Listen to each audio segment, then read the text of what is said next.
10 வார்த்தை அப்படி பார்த்து எடுத்துக்க. கர்த்தருக்கு ஸ்தோத்திரம். கர்த்தருக்கு ஸ்தோத்திரம். எங்க ஊர் வந்து காவூர். நான் வந்து ரட்சிக்கப்பட்டு 4 வருஷம் ஆக போகுது. எனக்கு வந்து என் பேர் வந்து ஏசு மரியான்னு பேர் வச்சாங்க. நான் வந்து ஏன்னா குழந்தைக்காக நான் வரல, பிரச்சனைக்காக நான் வந்தேன். ஆனால் வந்து இதுக்கு வந்ததுக்கு அப்புறம் ஆண்டவர் இவங்க கத்திசா வந்து வாரம் சிவமனம் வருவாங்க. சிவமனம் வந்து வெள்ளிக்கிழமை வருவாங்க. வந்து வயிற்றுல எண்ணெய் தடவுவாங்க. எண்ணெய் தடவி நான் எனக்கு 10-11 வருஷமாச்சு எனக்கு நான் குழந்தை கிடையாது. நான் அந்த குழந்தையாலும் நான் படாத அவமானமும் கிடையாது.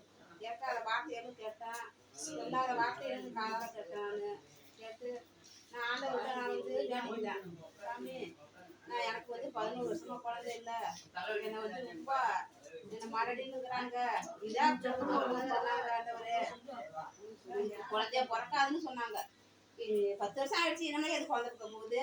எல்லா கோயிலுக்கும் வளர்த்துக்கும் போயிடுச்சு. இப்பதான் ஆண்டவர்கிட்ட போகுது, ஆண்டவர் கொடுப்பாருன்னு போகுது. நான் நினைச்சிட்டேன், ஆண்டவரே இது எல்லாம் வெக்கப்படுத்துற சாமி, இதை ஒண்ணு வெக்கப்படுத்துறாங்க.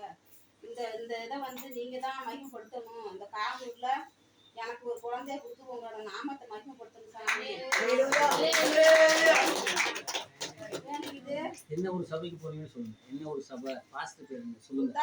புத்தால சபைக்கு நான் வந்தேன். பாஸ்டர் பேர் தீமூர்த்தி. அவங்க சபை தான் வந்து இந்த அதிசயத்தையும் அற்புதத்தையும் ஆண்டவரையும் கையில ஏந்த வச்சுக்கிறாருன்னா அவங்க. எத்தனை வருஷத்துக்கு பிறகு இந்த குழந்தை உங்களுக்கு பிறந்தது? 11 வருஷத்துக்கு அப்புறம் அந்த குழந்தை. ஞானஸ்தானம் பெற்று பிறந்ததா முன்னாடி பிறந்தது? இல்ல, நான் ஞானஸ்தானம் பட்டதுக்கு அப்புறம் தான் பிறந்தது. இந்த மக்களுக்கு நீங்க என்ன சொல்ல வரீங்க? இது என்ன சொல்ல வரேன்னாக்கா, ஆண்டவர் வந்து எப்போதுமே நம்ம கூட இருக்கிறாரு. அவரை நீ நம்புங்க, எல்லா விஷயத்துக்குமே அவர் உங்களுக்கு கை கொடுப்பாரு. அவர் உங்களை வெட்கப்படுத்த மாட்டாரு.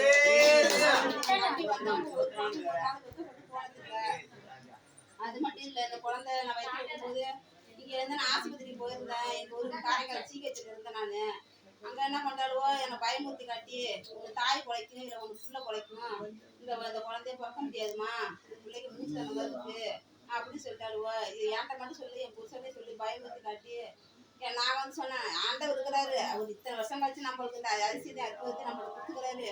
அவர் எப்பொழுதுமா நம்மளை வந்து ஒரு குறையும் விட மாட்டாரு, நீ பயப்படாத நான் சொன்னேன். நான் பயந்துக்கிட்டு இருந்தேன்.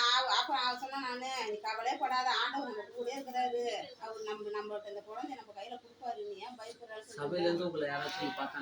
நான் சொல்லிக்கிட்டே இருந்தேன். சொல்லி நான் சொல்லிட்டேன், இந்த ஆஸ்பத்திரிக்கு வாங்க, நம்ம டிசார்ஜ் ஆஸ்பத்திரி போயிடுவோம் அப்படின்ட்டு எங்களுக்கு வந்து நீங்க டிசார்ஜ் கொடுத்துருங்க அப்படின்னு சொல்லி நான் பேசியிருந்தேன். அதே மாதிரி ஆண்டவர் கேட்டாரு, சாமி என் கூட இருந்து என் வெளிநாட்டில் இருந்த தெய்வம் தான் எனக்கு.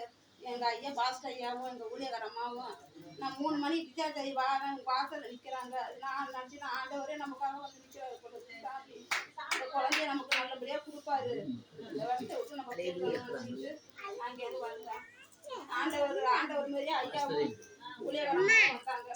நல்ல முறையா இன்னைக்கு இந்த குழந்தைய கொடுத்து சாமி இன்னைக்கு சாட்சியம் படிக்கிறாருன்னா அவரோட மகிமை தான்.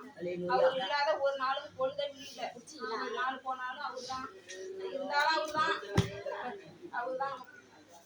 நன்றிமா.